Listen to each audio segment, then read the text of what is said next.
Quand j'ai été viré, mes parents ont ri et ont dit tu as toujours été plein de paroles, sans résultat. Une semaine plus tard, ils ont organisé une fête dans le jardin pour célébrer le stage non rémunéré de ma sœur. Quand j'ai demandé si je pouvais venir, mon père a dit pourquoi, pour que tu puisses bouder dans un coin et rappeler à tout le monde à quoi ressemble l'échec. Ma mère a ajouté elle l'a mérité, toi tu n'as mérité que la pitié et la honte. J'ai juste souri et j'ai dit vous regretterez cette célébration un jour. 6 mois plus tard, j'ai pris une décision qui les a laissés en larmes sur le porche. Ceux qui m'avaient un jour jeté dehors m'appellent maintenant tous les soirs, s'il te plaît, on n'a plus besoin de toi que jamais. Alors je ne sais pas si la famille de quelqu'un d'autre fait ce truc où ils agissent comme si tu étais invisible quand tu ne fais pas ce qu'ils veulent, mais ouais, voilà à quoi ressemble ma maison ces derniers temps. Littéralement. J'ai commencé cette semaine avec ma mère debout dans la cuisine, me regardant droit dans les yeux pendant que je mangeais des lasagnes réchauffées, puis elle dit les losers mangent des restes. Je ne plaisante même pas, elle n'a même pas cligné des yeux. J'ai ri parce qu'honnêtement, qu'est-ce que je suis censé faire d'autre, mais elle s'est juste retournée et m'a laissé là, debout avec mon plat froid et mon téléphone. Je m'appelle Barrett au fait, j'ai 27 ans, je vis chez mes parents parce que le loyer c'est l'enfer, et ouais, j'ai été viré il y a quelques semaines. Je ne vais pas entrer dans les détails, ce n'est pas comme si je changeais le monde, mais je n'étais pas un idiot, j'ai toujours payé ma part. Mais mon père Lorenzo et ma mère Ruth sont du genre à penser que si tu n'en mets pas plein la vue, tu ne vaux pas grand-chose. Genre, mon père parle toujours de résultats concrets. Ma mère, elle, se soucie uniquement de ce que pensent les voisins. Ma petite sœur June vient juste d'obtenir ce stage non rémunéré, en relations publiques ou en marketing ou peu importe, elle change d'histoire à chaque fois, et soudainement c'est l'enfant prodige. Je ne lui en veux même pas, elle a toujours été la fille facile, elle fait ce qu'ils veulent, elle baisse la tête, elle ne fait pas de vagues, moi non. Je ne l'ai jamais fait de toute façon. Donc je suis dans la cuisine, je ne demande rien à personne, et mon père entre, me regarde et dit le bureau de chômage a encore appelé. Comme si ça existait vraiment, je ne réponds même pas, je prends juste mon assiette et je file dans ma chambre. Le lendemain, je redescends et il y a plein de trucs dans le jardin, des tables pliantes, des sacs de chips, des sodas, tout ça. Je demande ce qui se passe, ma mère me jette à peine un regard et dit on fait une fête pour le stage de June. Je dis au cool, c'est quand, elle répond à la fin de la semaine. Alors je propose vous voulez que j'aide à installer ou un truc comme ça. Mon père est là maintenant, il s'appuie contre le comptoir et dit pourquoi, pour que tu puisses bouder dans un coin et rappeler à tout le monde à quoi ressemble l'échec. Je ris, je crois qu'il plaisante, mais il ne sourit même pas. Ma mère intervient et dit June a mérité ça, toi tu n'as mérité que la pitié et la honte. Je ne vais pas mentir, ça m'a blessé. Je dis vous savez, ce n'est pas comme si j'avais voulu perdre mon boulot. Mon père hausse juste les épaules et dit j'ai toujours été plein de paroles, sans résultat, et que peut-être il est temps que j'apprenne ce qu'est la vraie vie.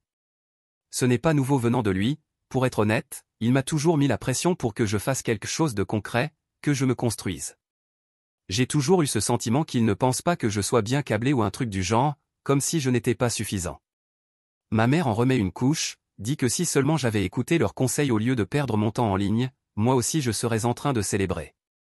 Je craque un peu, je dis vous croyez que j'essaie pas, vous pensez que j'ai envie d'être ici. Elle me fait juste un geste de la main et retourne essuyer le comptoir. June entre dans la pièce, elle a ce regard gêné, comme si elle voulait dire quelque chose, mais elle ne dira rien, elle ne prend jamais vraiment ma défense, pas contre eux, je comprends honnêtement.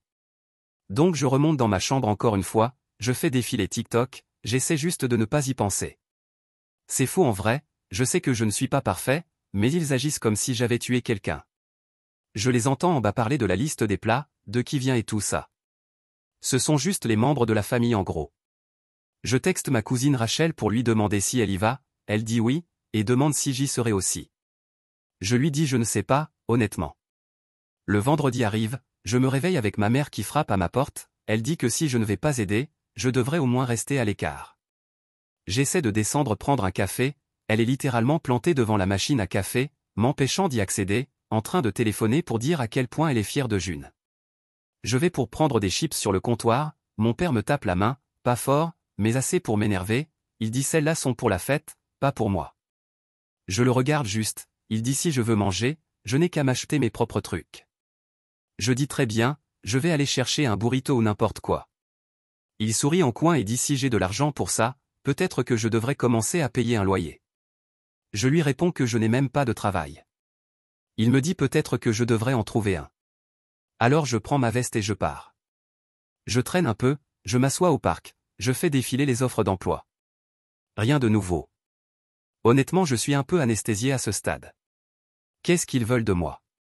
Je rentre après quelques heures, j'essaie de rentrer discrètement pendant que la fête commence. Il y a une vingtaine de personnes dans le jardin, la musique à fond, tout le monde rigole, June au milieu se fait embrasser par les tantes et les oncles. J'essaie juste de monter dans ma chambre, mais mon père m'attrape au bas de l'escalier. Il dit tu ne vas pas sortir là-bas, hein? Je dis ce n'était pas prévu.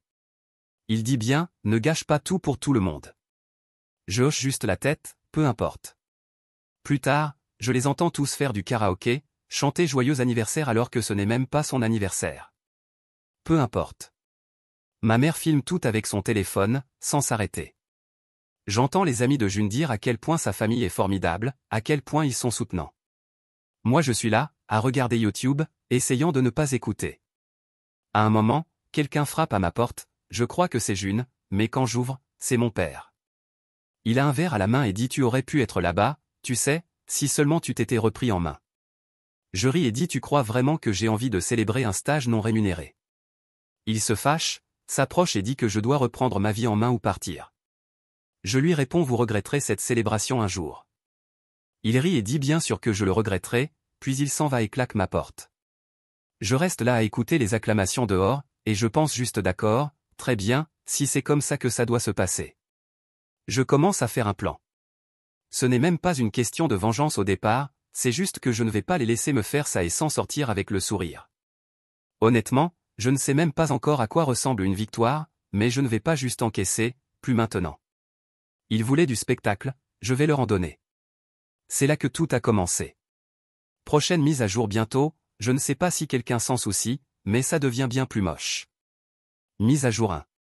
Je me réveille le matin après la fête dans le jardin, et la première chose que j'entends, c'est ma mère dans le couloir, au téléphone avec quelqu'un, en train de dire à quel point elle est fière, que June avance vraiment dans la vie, pas comme certaines personnes. Elle le dit assez fort pour que je l'entende depuis ma chambre. Je reste juste là à fixer mon téléphone, sans même faire défiler l'écran. Il est environ 8 heures du matin. Je sors chercher de l'eau, et mon père est près de l'évier, en train de faire défiler son téléphone. Il ne me regarde même pas et dit si tu ne vas pas travailler, tu pourrais au moins ne pas manger toute la nourriture. Je le regarde, pensant qu'il plaisante à moitié, mais il est sérieux. Ma mère descend, m'ignore, commence à ranger les affaires de la fête, elle fredonne un peu. June rentre du jardin, elle porte cette nouvelle veste, probablement un cadeau de maman honnêtement, et elle me lance ce regard comme si elle était désolée, mais pas assez pour faire quoi que ce soit. Elle monte à l'étage sans rien dire. Le reste de la journée est juste gênant. Maman fait des œufs pour tout le monde sauf moi, dit que si je veux manger, je peux me débrouiller, il y a des nouilles dans le garde-manger.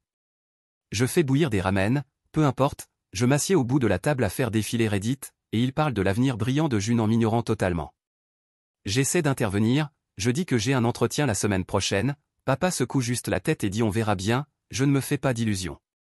Je ris, il dit tu agis comme si on te devait quelque chose. Je réponds non, j'essaie juste de m'en sortir. Plus tard, j'essaie d'utiliser le Wi-Fi et ça ne marche pas. Je descends vérifier le routeur et il y a un post-it dessus qui dit famille uniquement, prends le tien. Je reste là à le fixer.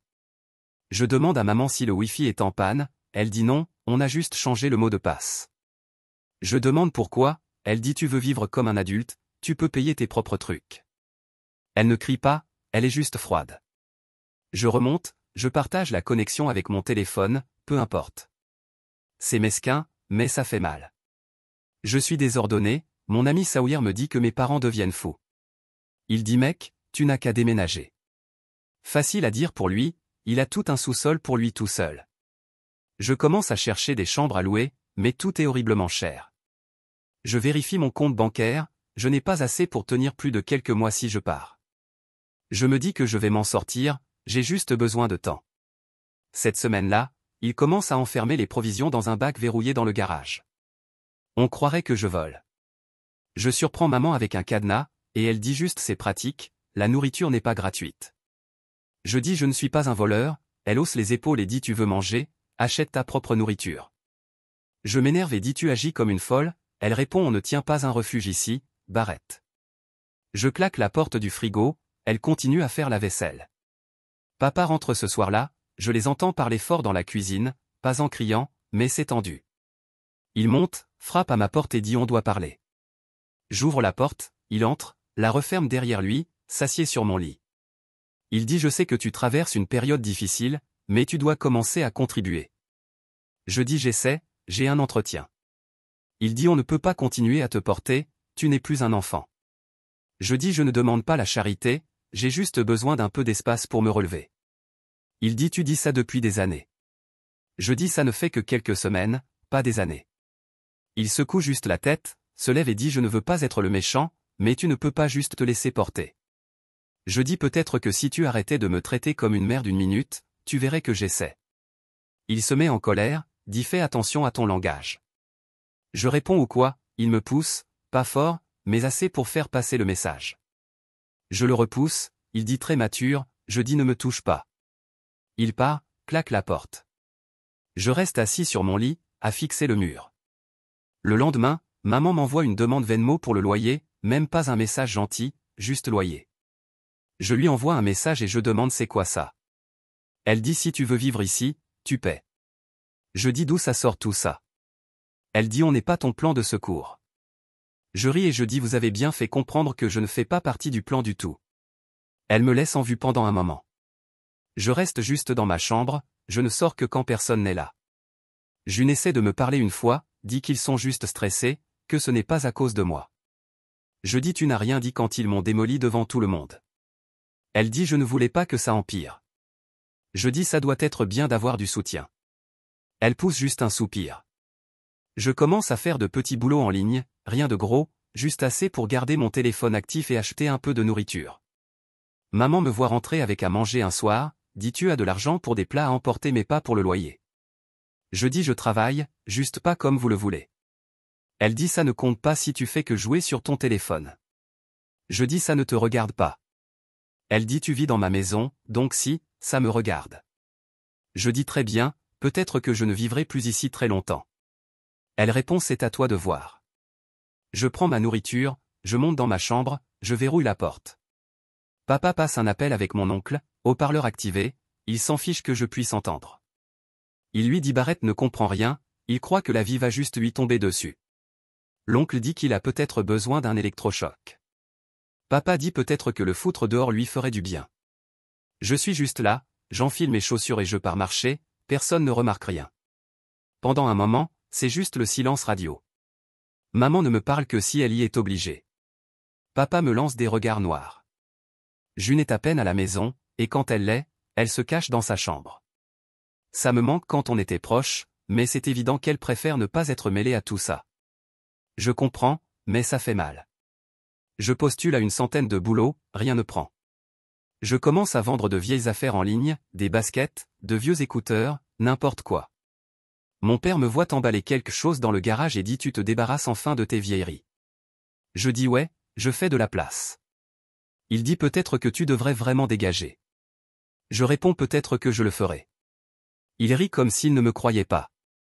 Un soir, je les entends se disputer en bas, c'est à propos d'argent. Maman dit on ne peut pas continuer à couvrir pour lui, ce n'est pas juste pour June. Papa dit il se débrouillera ou pas, ce n'est pas notre problème. Il me voit en haut des escaliers, s'arrête de parler. Je retourne dans ma chambre. Le lendemain matin, quelqu'un a pris mon chargeur. Je demande à June si elle l'a vu, elle dit demande à maman. Je trouve maman dans la cuisine, elle dit peut-être que si tu payais tes propres affaires, tu en prendrais mieux soin. Je dis que je le fais. Elle répond pas assez. Je prends juste le chargeur et je sors. Elle marmonne quelque chose mais je m'en fiche. Le lendemain, je reçois un texto de maman, si tu ne peux pas payer le loyer d'ici la semaine prochaine, tu dois partir. Je réponds je vais trouver une solution. Elle dit tu dis toujours ça. Je ne réponds pas. Alors maintenant je fais tout ce que je peux, je mange des ramen, j'évite tout le monde, je dors à peine. Je commence à penser qu'ils ne veulent vraiment plus de moi ici. Très bien. Ils veulent voir ce dont je suis capable? Ils vont bientôt le découvrir. Je commence à faire une liste de toutes les choses que je fais pour les aider, les trucs dans la maison, la technologie, réparer des comptes, tout ça. Je me rends compte à quel point ils dépendent de moi pour toutes ces choses qu'ils ne remarquent même pas. J'en ai fini de jouer les gentils. Je me mets au travail. Mise à jour 2. Après cette histoire de loyer, des provisions sous clé, du Wi-Fi et tout le reste, j'ai juste arrêté de faire semblant. Genre, s'ils veulent me geler, je peux faire pareil. J'ai commencé à sortir tard, à rentrer à des heures bizarres, juste pour ne pas avoir à les croiser. Parfois, je dormais dans ma voiture ou je squattais le canapé de Sawyer. Je prenais des douches à des heures étranges pour ne croiser personne. J'entendais ma mère parler de moi au téléphone avec ses amis, dire des trucs du genre il est encore là, c'est embarrassant, on ne sait plus quoi faire de lui. Je tenais une liste dans l'application Notes, toutes les choses que j'ai réparées pour eux au fil des années. C'était plus long que je pensais. Installation de la télé, du Wi-Fi, appli bancaire, formulaire en ligne, tous ces petits trucs qu'ils n'ont jamais su faire tout seuls. S'ils veulent que je parte, ils peuvent apprendre à la dure. Alors je commence à faire mes propres plans. D'abord, je dois partir, vraiment. J'avais quelques petits boulots en cours, rien de fou, mais j'économisais de l'argent et je vendais des trucs au hasard, vieilles consoles, baskets, tout ce que je pouvais. J'ai trouvé une chambre postée par un gars sur Facebook Marketplace. Pas fancy, mais assez bon marché. Je suis allé la voir. C'était un peu louche mais peu importe, mieux que la maison. J'ai signé pour un mois, payé en liquide. Je n'ai rien dit à personne. J'ai juste commencé à bouger mes affaires petit à petit les soirs au hasard, des vêtements dans mon sac à dos, mon vieil ordi portable, des chargeurs, tout ça. Au bout d'une semaine, la plupart de mes affaires étaient parties et personne n'avait rien remarqué. La dernière nuit, j'ai attendu que tout le monde dorme, j'ai pris le reste de mes affaires, laissé ma clé de maison sur le comptoir de la cuisine. Je n'ai même pas laissé de mots. J'ai juste envoyé un texto à June pour ne pas qu'elle flippe, je lui ai dit que j'allais bien et de ne pas dire où j'étais si on lui demandait. Elle a juste répondu avec un pouce levé et c'est tout. La première semaine dans le nouvel endroit, j'ai attendu une énorme réaction, mais c'était silence total. Aucun message, aucun appel, rien de la part de mes parents. J'ai supposé qu'ils étaient contents que je sois parti. Très bien pour moi. Mais voilà le truc. Mon père gère un petit business depuis des années, vendre des trucs en ligne, réparer des appareils électroniques, ce genre de choses.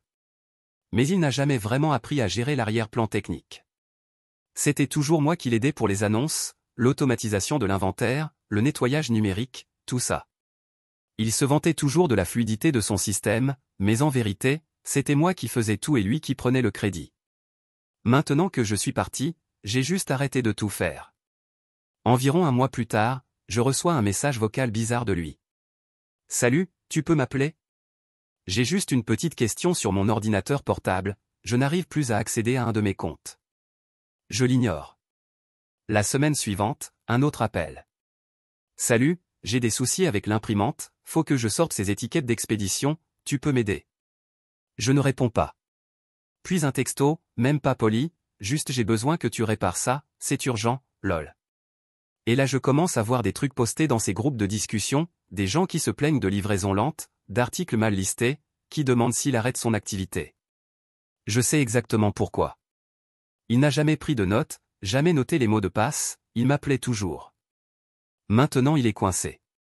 Maman commence à envoyer des textos aussi, essayant de me culpabiliser. Si tu te souciais de ta famille, tu aiderais ton père avec ces trucs-là, tu sais à quel point ça compte pour lui, tout ça. Je lis, je ne réponds pas. Ensuite je deviens plus créatif. Je connais toute leur routine, quand ils vérifient leur compte, à qui ils écrivent, quels mots de passe ils utilisent ou oublient. Je ne fais rien d'illégal, mais je retire mes droits d'administrateur de tous les trucs que je contrôlais, je laisse les choses se dégrader naturellement. Quand mon père essaie de réinitialiser le Wi-Fi ou la télé, il ne peut pas. Quand maman essaie d'envoyer des invitations pour ses rencontres, la liste d'adresses a disparu. J'ai supprimé mon profil, pas le sien. Il commence à comprendre combien j'en faisais vraiment. Pendant ce temps, moi je continue de charbonner, à faire mes propres mouvements. Je commence à faire du freelance pour d'autres gens, à prendre des petits boulots, rien d'extraordinaire, mais je ne meurs pas de faim. J'aide l'oncle de Sawyer avec des trucs contre un peu d'argent, je récupère des tâches bizarres sur Craigslist, peu importe. Je garde la tête basse, le téléphone en mode silencieux sauf pour quelques amis. June m'envoie des textos parfois, juste des mèmes ou des trucs du genre maman est en train de péter les plombs, mais elle ne m'a jamais demandé de revenir. Je vois bien qu'elle est stressée quand même, elle est coincée dans cette maison, son stage est toujours non rémunéré, elle vide ses économies. Environ 2 mois après mon départ, je croise mon père à la station essence. Il a l'air mal, comme s'il ne dormait pas.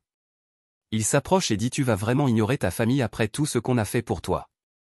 Je dis exactement qu'est-ce que vous avez fait pour moi. Il dit on t'a donné un toit, de la nourriture, tout. Je réponds et on m'a bien fait comprendre que j'étais un raté tous les jours.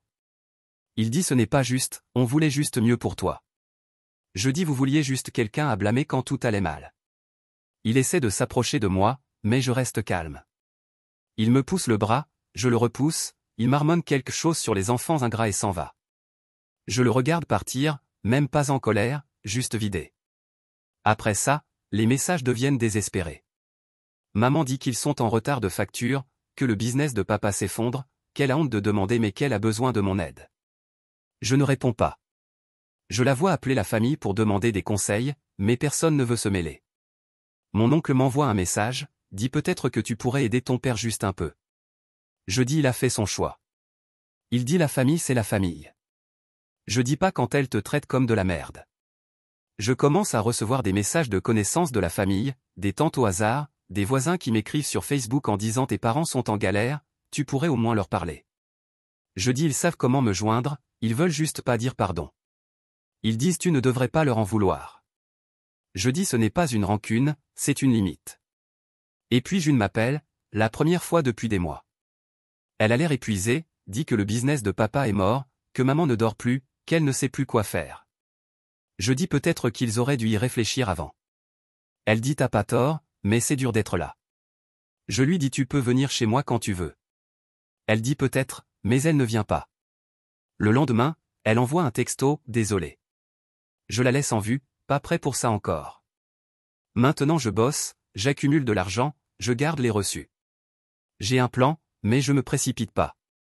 Ils voulaient voir ce qui se passe quand ils me virent, ils vont avoir droit à l'expérience complète. Et honnêtement, je fais que commencer. Dernière mise à jour. Voilà le truc, tout devient bizarre après le 4e mois. Genre, je pense enfin plus à eux à chaque seconde. J'ai mon propre endroit, une maison partagée mais avec de l'intimité. Je commence à accumuler des petites victoires, rien de tape à accent grave-l'œil, juste de l'air pour respirer. Mais je commence à entendre des trucs. La mère de Sawyer croise la mienne au magasin. Elles ne sont pas amies, mais elle raconte à Sawyer que ma mère avait l'air à bout, qu'elle a dit que tout s'effondrait et que June était la seule fiable qu'il restait à GL. Ça me fait rire parce que June est toujours coincée avec eux, en train de se tuer pour rien. Et maintenant, elle m'envoie des messages genre tu sais comment réparer la télé, et papa devient fou à cause du routeur, s'il te plaît aide. Je la laisse en vue. Et puis un soir, je reçois un appel de mon père. Pas un texto, un appel, ce qui est déjà suspect. Parce que la dernière fois qu'il m'a appelé, c'était pour me dire de devenir un homme. Là, il a une voix fatiguée, plate. Il dit il faut qu'on parle, tu peux passer à la maison. Je dis je suis occupé. Il dit s'il te plaît. Juste ça. S'il te plaît. Les jours passent, d'autres appels manqués. Ma mère envoie un texto, on a vraiment besoin de toi, Barrett, rentre à la maison. J'ignore. Un jour, en rentrant du magasin, je les vois assis sur leur Porsche. Ils sont côte à côte, sans parler, juste en train de fixer le vide. Je reconnais ce regard, c'est le même que papa me lançait après une mauvaise journée. Mais maintenant, c'est leur propre maison qu'ils regardent comme ça. Je continue de marcher, ils ne me voient même pas. Le lendemain, je reçois un DM de mon oncle, sans blague, tu peux aider ton père? Il a des soucis avec son petit business, il a perdu beaucoup d'argent. Maman s'inquiète pour les factures. Je dis ils savent où je suis. Il dit ils sont trop fiers. Je dis pas mon problème. Je me mets à repenser à toutes les saloperies qu'ils m'ont fait subir. Pas de wifi, pas de nourriture, la fête, les demandes de loyer, tout. Je décide que je ne les laisserai plus jamais contrôler la boutique. Je regarde les annonces immobilières juste pour m'amuser. Il se trouve que la maison à côté de la leur est à louer. Même pas si cher avec des colocataires. Je contacte une ancienne camarade de classe, Rachel, elle est cool, avait besoin d'un endroit. On partage le loyer. On signe la semaine suivante. 2 jours plus tard, j'emménage. Première chose que je fais, un barbecue. J'invite tout le monde, mes amis, Sawyer et sa copine, les voisins, même le facteur il est sympa, il dit toujours salut. Je mets la musique à fond, la bouffe partout, les gens rient. Mon père sort sur le porche, me voit, reste planté là. Ma mère le suit, bras croisés, essaie de me faire signe. Mais je retourne simplement retourner les burgers. June m'envoie un texto, tu fais vraiment ça maintenant? Je dis tu es la bienvenue si tu veux venir. Elle dit je peux pas. Je réponds c'est ton choix. Plus tard dans la soirée, je les vois toujours assis sur leur Porsche, en larmes. De vraies larmes. Maman a la tête dans les mains. Papa fixe le sol. Je ne vais pas les voir. Je ne dis rien. Le lendemain matin, mon téléphone explose. D'abord c'est papa, s'il te plaît Barrett, on a besoin de toi, tu peux nous aider à réparer les comptes, le business, les factures, tout. Puis maman, je suis désolé pour comment on t'a traité, ce n'était pas volontaire, tu es notre fils, on a besoin de toi. Puis mon oncle encore. Et même des numéros inconnus, j'imagine que papa est assez désespéré pour que des gens que je connais à peine essaient de me faire culpabiliser. Je laisse tout sonner. Je poste une photo du barbecue dans ma story. Rien de spécial, juste un jour normal. Quelques gens commentent joli endroit, ça a l'air sympa. Ma mère commente peux-tu m'appeler? Je supprime. Le lendemain, June passe. Elle ne toque pas, reste juste sur le trottoir. Je sors, elle dit ils sont en train de s'écrouler, Barrett. Je dis qu'est-ce que tu veux que je fasse? Elle dit je ne sais pas, juste que ça craint. Je dis tu ne m'as jamais défendu. Elle dit je sais. Je dis je ne suis pas le méchant ici. Elle répond je sais. Je suis désolé. Je dis ok. Elle part. Après ça, les appels continuent chaque soir. Parfois les deux, parfois juste l'un. Des messages vocaux du genre s'il te plaît, on a besoin de toi plus que jamais, on est désolé, reviens, aide-nous. Je ne réponds pas. Je ne leur dois rien. Mes amis disent que je devrais les bloquer. Mais j'aime bien les laisser mariner. Leur laisser voir ce qui se passe quand on traite les gens comme de la merde parce qu'ils ne sont pas parfaits. Qu'ils s'asseyent sur le porche et se rappellent de chaque fois où ils m'ont dit que j'étais un poids. Ce n'est même plus une question de vengeance à ce stade. C'est juste que je peux enfin respirer en sachant qu'ils ne peuvent plus me contrôler, plus m'utiliser. Ils ont fait leur choix. Maintenant ils doivent vivre avec. C'est tout. Pas de grand je vous pardonne. Pas de fin heureuse. Ils appellent tous les soirs. Comme toujours. Et moi, je dors très bien.